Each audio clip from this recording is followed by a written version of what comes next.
Hi and welcome back to Houseplant 101. Today I'll be showing you how to propagate succulents.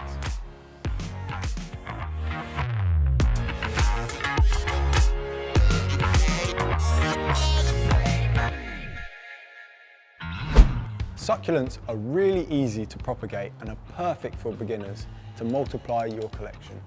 To start off with, I'd need a pot full of peat-free, free-draining compost.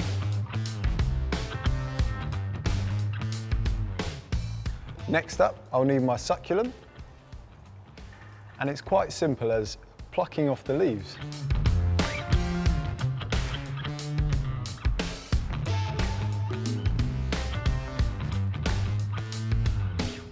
The next step is to just place your succulent leaves on top of the soil.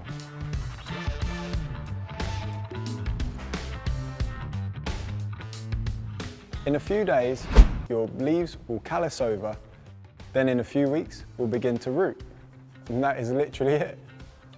This is a quick and easy intro to propagation. And in no time, you'll have thousands of succulents. See you next time.